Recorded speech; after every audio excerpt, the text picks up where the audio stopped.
साधु जी सीताराम। अरे और जोर से बोलो। आज कथा में संत भगवान तो राम जी के और हनुमान जी के रूप में बैठे ही हैं। भारत में दो पीठें हैं, एक राजपीठ एक व्यासपीठ। जब जब राजपीठ पर खतरा आता है तब तब व्यासपीठ संभालती है। तो पूरे भारत में अगर इनको मैजिक मैन कहा जाए तो हमारा बड़ा प्रेम है, चूंकि श्री नितिन गडकरी जी आप एक ऐसे हैं तो पूरे भारत में ऐसी रोडें सड़कें बना दी कि नागपुर में जो हमें आने में 10 घंटे लगते अब 6 घंटा 7 में आ जाते। आओ तो एक दिन बैठे बैठे हम विचार कर रहे थे, जब आपसे पिछली बार मिलकर गए तो हमारे साथ में विधायक जी भी थे, तो हम आपस में चर्चा कर रहे थे। टेकराम साहब हमने कहा कि हमारे नागपुर वाले श्री गडकरी जी मैजिक मैन हैं, हाँ बागेश्वर वाले गुरु जी मिरेकल मैन हैं और नागपुर वाले गडकरी जी मैजिक मैन हैं। और आज देखो दोनों पीठें लग गई।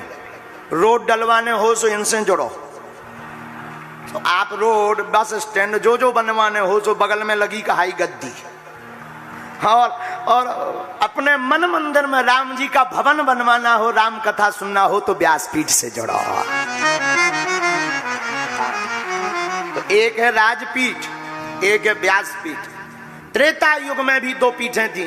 राम जी के समय में जब राम जी का वनवास हो गया, दशरथ जी का मरण हो गया और राजपीठ खाली हो गई, तब उस वक्त व्यासपीठ श्री वशिष्ठ जी महाराज ने उस गद्दी को संभाला। और एक सूत्र के साथ आज की कथा हम सब शुरू करेंगे। चूंकि लेट हो गए, लेट ही चक्कर में हो गए कि दरबार देर तक लगा रहा, सुजा के हम लुढ़क गए। लुढ़कने का मतलब तुम उल्टा मत समझ लेना, हमारी बुंदेली भाषा है लुढ़कने का मतलब हम सो गए। बोलो सीताराम। तो हमें बड़ी देर हो गई, लेकिन आज का एक सूत्र पागलो अपनी जिंदगी में तुम याद रखना और बड़ी ध्यान पूर्वक आज की बात को सुनकर जाना। अगर आज की कथा को तुम बड़े केंद्र में बैठ करके सुन करके गए तो मेरे पागल हम दावे के साथ कहते हैं तुम्हारे देखने का नजरिया बदल जाएगा। आपकी जैसी दृष्टि होगी वैसी सृष्टि होगी। आपके देखने का आइकॉन जैसा होगा आपको संसार वैसा दिखाई पड़ेगा। तुम पूरे जगत को काम में देखोगे तो पूरा जगत तुम्हें काम में दिखाई पड़ेगा, और तुम जगत को राम में देखोगे तो तुम्हें जगत राममय दिखाई पड़ेगा। और हमारे कली कुलशेखर गोस्वामी तुलसीदास जी कहते हैं,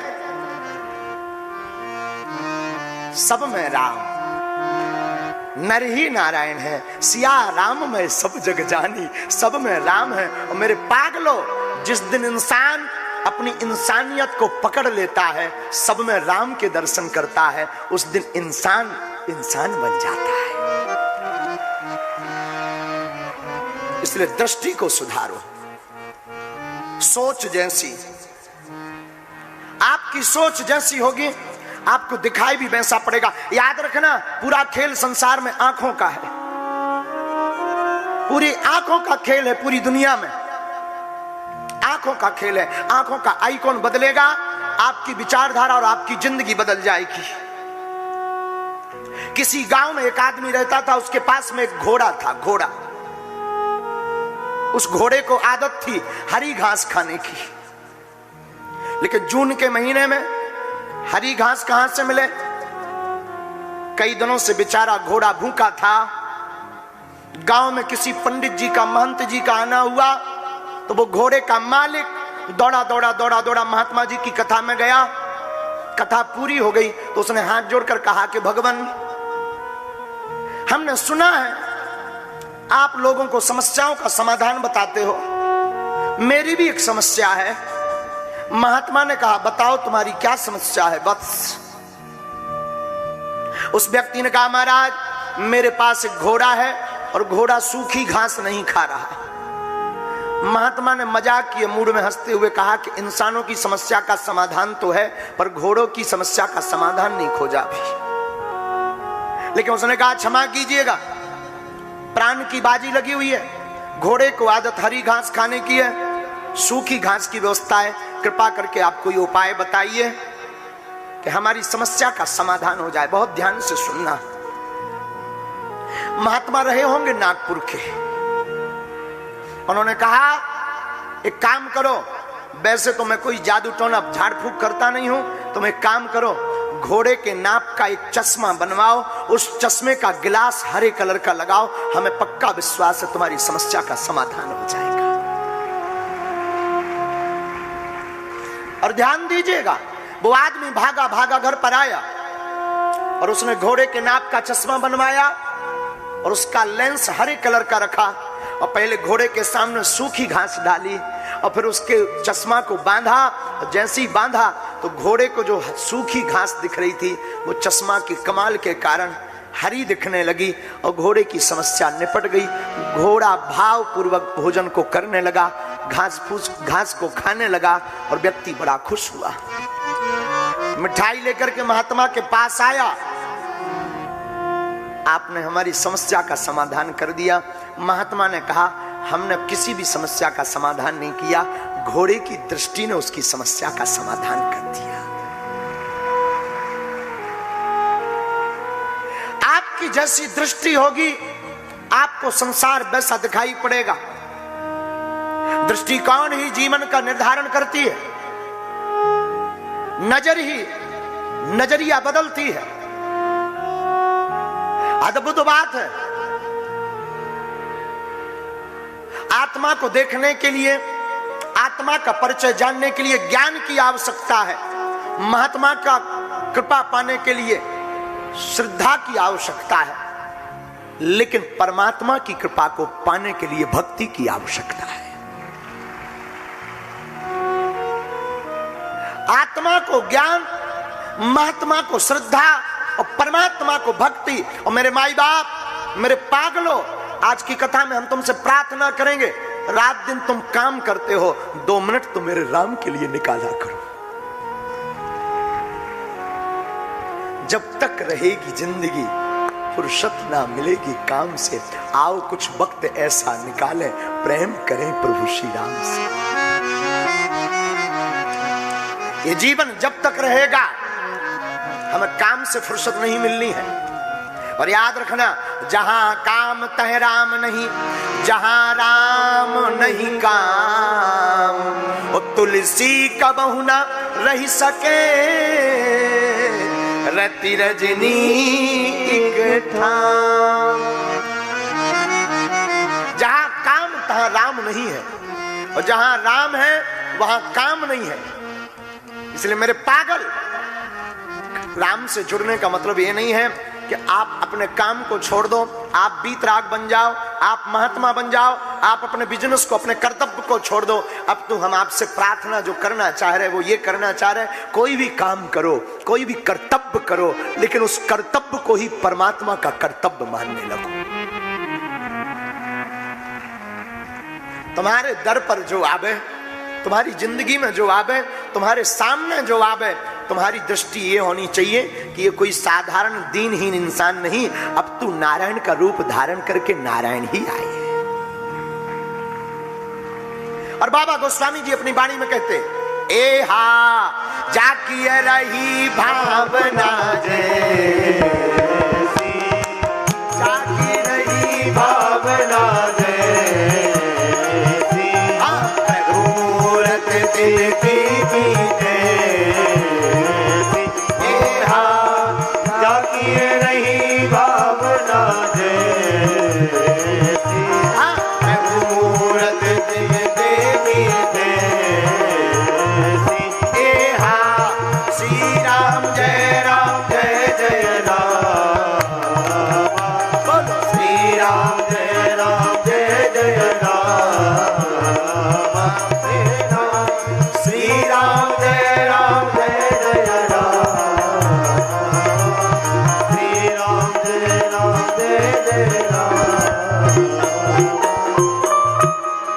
गोस्वामी श्री तुलसीदास जी कहते हैं, हा हा हा, आप जैसी नजर से संसार को देखोगे, संसार आपको वैसा ही दिखाई पड़ेगा। बुरा जो देखन में चला, बुरा न मिलिया को, जो घर खोजो आपनो तो मुझसे बुरा हो। इस संसार में अपने से बुरा कौन है? हम दुनिया में बुराई देखते हैं। महाभारत का एक प्रसंग है, आहा हा हा हा। गुरु द्रोणाचार्य जी कहते, हे युधिष्ठिर, हे दुर्योधन, तुम दोनों हमारे विद्यार्थी हो, इधर आओ। आहा हा, दोनों चले गए। द्रोणाचार्य जी कहते हैं, हे युधिष्ठिर जी, जाओ, एक काम तुमको सौंपते हैं, एक दुर्योधन को। क्या काम सौंपते हैं? पहले दुर्योधन से कहा, दुर्योधन जाओ, तुम्हें इस दुनिया में एक भी भला आदमी मिल जाए उसको पकड़ करके लाओ। दुर्योधन जी देखने गए अच्छे आदमी की खोज में। दुर्योधन ने पूरे संसार में देखा, कहीं पर भी एक भी अच्छा आदमी नहीं मिला। दुर्योधन ने सोचा, भला हमसे अच्छा कौन हो सकता है? ये हम लोगों की ऐसी ही हालत है, दुर्योधन की भांति। दूसरा कोई गलत करे तो गलत है और खुद करे तो नियम मान लेते हैं। हाँ, अगर कोई प्रोटोकॉल तोड़े, अरे भाई मूर्ख है, उनको सभ्यता थोड़ी है, ऐसा नहीं करना चाहिए। भारत लोकतांत्रिक देश है, लेकिन जब खुद कर दे, अरे भाई अब हमें ध्यान नहीं रहा, अब हो गया सो हो गया, किसी के बाप का क्या बिगड़ गया, ठटरी के बड़े न कटा। यही काम कोई दूसरा करे तो बड़ा बुरा लगता है, हद हो गई है। तो दुर्योधन जी को कोई भी अच्छा आदमी नहीं मिला, वापस आ गए। गुरु द्रोणाचार्य ने कहा, हे युधिष्ठिर, जाओ तुम खोज करके लाओ, कोई संसार में तुमको बुरा आदमी मिले। दुर्योधन को अच्छा नहीं मिला, तुम कोई बुरा आदमी देख करके लाओ। दुर्योधन के अनुसार तो सब बुरे हैं। आहा हा। युधिष्ठिर जी महाराज गए खोजने के लिए, खोजने के लिए गए, देखने के लिए गए। बुरा आदमी पूरे संसार में खोजा, पर जो दिल खोजो आपनो सो मुझसे बुरा न कोई। अपने दिल से ज्यादा बुरा कौन हो सकता है? दुर्योधन जी अकेले चले आए कई दिनों बाद। क्या हुआ? महाराज, हमसे बुरा कोई नहीं है, इस संसार में हमें कोई बुरा नहीं मिला, सब भले दिखाई पड़े। गुरु द्रोणाचार्य जी ने ताली बजाया और ताली बजाकर कहा, देखो दुर्योधन, ये देखने की दृष्टि होती है, तुम्हें संसार में एक भी अच्छा आदमी नहीं मिला और युधिष्ठिर जी को एक भी बुरा नहीं मिला। इसका मतलब ये नहीं है कि ऐसा है नहीं, देखने की कला है, जो जिसकी खोज करता उसको वही मिल जाता है। इसलिए मेरे पागलो, तुम एक बात याद रखो, जो तुम देखना चाहते हो और जो तुम देख रहे हो, इसको बदलने की कला तुम्हारे भीतर है, तुम्हारे अंदर है। और अपनी दृष्टि को बदलोगे, तुम पूरे संसार को बदल दोगे। आपकी जैसी दृष्टि होगी, आपको संसार भी वैसा दिखाई पड़ेगा। आप दुनिया में जिस भावना से देखेंगे, याद रखना, जब तुम्हारा व्रत होता है, जब उपवास होता है, तब तुम्हें शहर में अनेक रेस्टोरेंट नजर आते हैं। यहां भी रेस्टोरेंट है। अच्छा, यहां पर भी है। यहां कब खुल गया? अरे बापू, खुला तो बहुत पहले से था, बस तुम्हारी भूख ने अभी पता करवाया है। तुम्हारे नगर में कितने मंदिर नहीं होंगे, तुम्हें होश नहीं है, लेकिन जिस दिन तुम मंदिर की पूजा करने के लिए निकलोगे, उस दिन तुम्हें होश आएगा कि हमारे नगर में, हमारे शहर में भी इतने इतने प्राचीन मंदिर हैं। देखने वाले की दृष्टि है, जो जिस दृष्टि से देखता है संसार में, उसको वही दिखाई पड़ता। नजर बदली, नजारे बदल गए। और आजकल तो लोग केवल पैसे तक अपनी दृष्टि को सीमित किए हैं। आज की दृष्टि केवल अर्थ तक सीमित है। हमें पैसों से कोई बुराई नहीं है, पर मेरे पागल, केवल नजर को अर्थ तक सीमित मत करो, अर्थ के साथ साथ परमार्थ तक भी दृष्टि को ले जाओ, परमात्मा की खोज तक भी जाओ, ईश्वर की खोज तक भी जाओ। आजकल सब कुछ पैसा हो गया है। हां, पैसा बहुत कुछ है और सब कुछ नहीं है। पैसा बहुत कुछ तो है और सब कुछ नहीं है। जीवन का माध्यम है पैसा, लेकिन मंजिल नहीं है। पैसा माध्यम है, मंजिल तो परमात्मा है।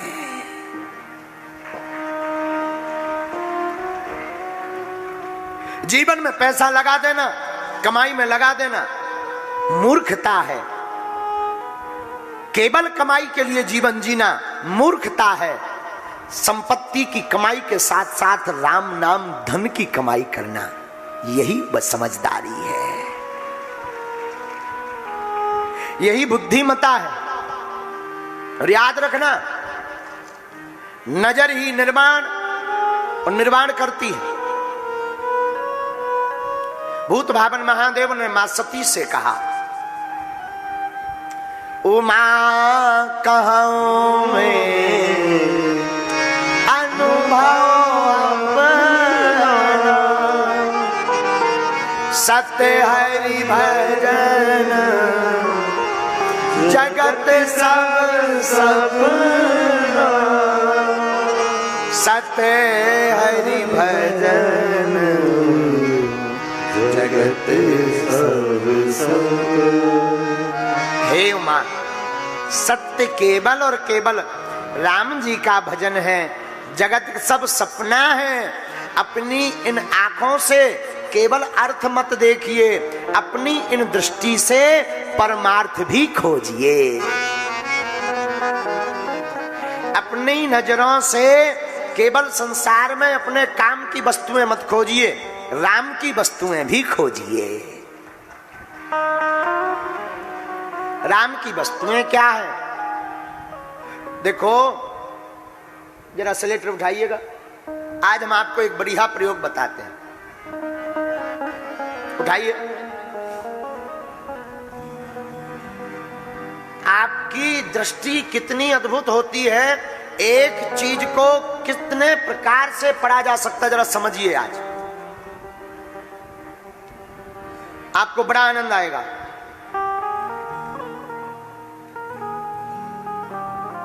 बोलो सीताराम। सीताराम। बोलो सीताराम। सीताराम। जरा कैमरा लाइए भैया। अच्छा, वहीं से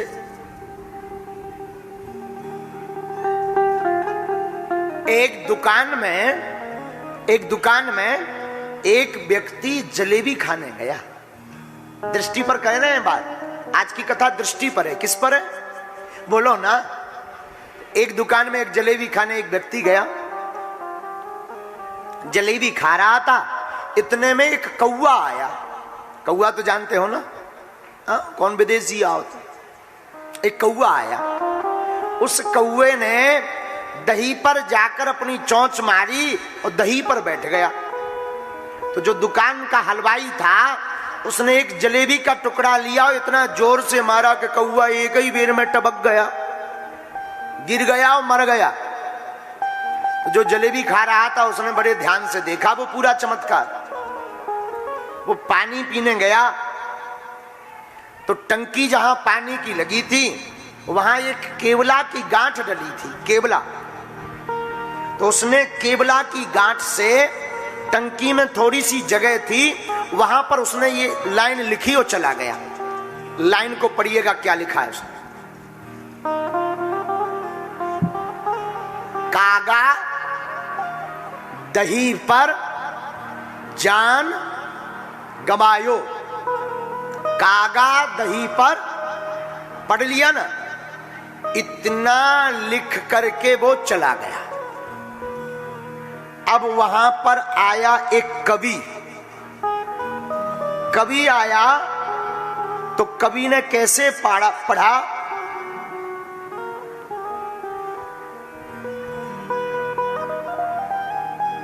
कवि ने पूरी जिंदगी लिखाई पढ़ाई में गुजार दी। आज तक हाथ कुछ नहीं लगा, उसे उस लिखे हुई लाइन पर का पता तो था नहीं कि किसके कारण लिखा, किसने लिखा। लेकिन एक कवि आया और जब कवि ने उस लाइन को पढ़ा तो कवि ने ऐसे पढ़ा उस लाइन को। ये कवि है, ये पहले की लाइन है, कवि ने ऐसे पढ़ा, कागद ही पर जान गवायो।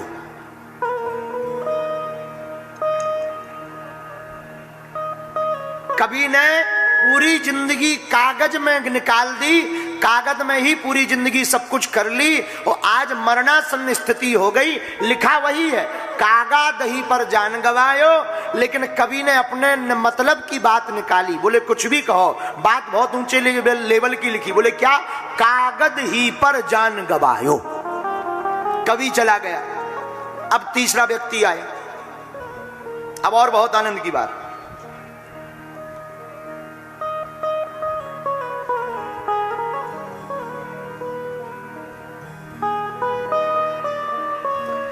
ये आया तो इसने जो है पढ़ा, ये इसने दुकान पर जलेबी खाई, सामने पानी की टंकी पर वही लिखा था कागज ही पर। तो कवि ने तो क्या पढ़ा था? कागज ही पर जान गवायो। लेकिन ये जो तीसरा व्यक्ति है ये था नागपुर का, और दरअसल ये था इलू इलू वाला प्रेमी, और इसको मिल गया था प्रेम में धोखा। तो इसका तो था दिमाग खराब, तो 1.5 किलो जलेबी खावे गौ। अब इसने क्या पढ़ा जरा सुनिए। ये है प्रेमी, प्रेमी ने पढ़ा कागज ही पर जान गवायो।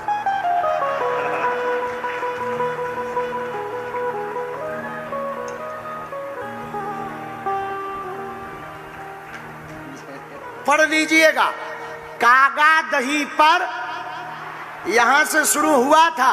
कवि ने क्या पढ़ा? कागज ही पर। लेकिन ये इलू इलू वाले ने क्या पढ़ा? पूरी जिंदगी वो प्यार करता रहा, लिपस्टिक खरीदता रहा और लिपस्टिक कोई और ले गया। इसका दिमाग खराब था, आदमी था नागपुर का। इसने क्या पढ़ा? कागज ही पर जान गवायो। लाइन एक ही है, नजारे अलग अलग हैं, संसार एक ही है, दृष्टि अलग अलग है। काम में देखोगे तो संसार काम में दिखाई देगा, राम में देखोगे तो संसार राम में दिखाई देगा। धन्यवाद। इसलिए मेरे पागलो, आज की कथा तुम्हारे काम की है। अगर तुम अपनी दृष्टि को राम में रखोगे तो तुम्हें राम एक दिन मिल ही जाएगा। कौन मिल जाएगा? लेकिन क्या बदलो? बोलो ना, क्या बदलो?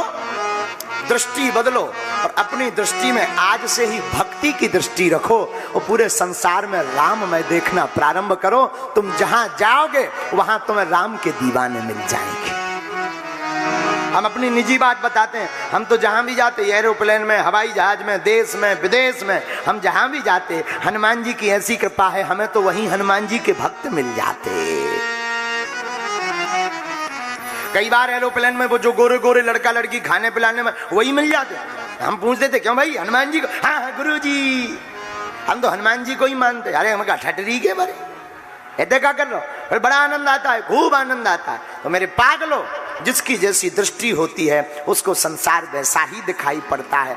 आपकी दृष्टि कथा के प्रति जैसी होगी, कथा का फल भी आपको वैसा ही मिलेगा। लेकिन एक ही बात कहेंगे, जो भगवान का दीवाना हो जाता है उसे संसार दीवाना दिखाई पड़ता है।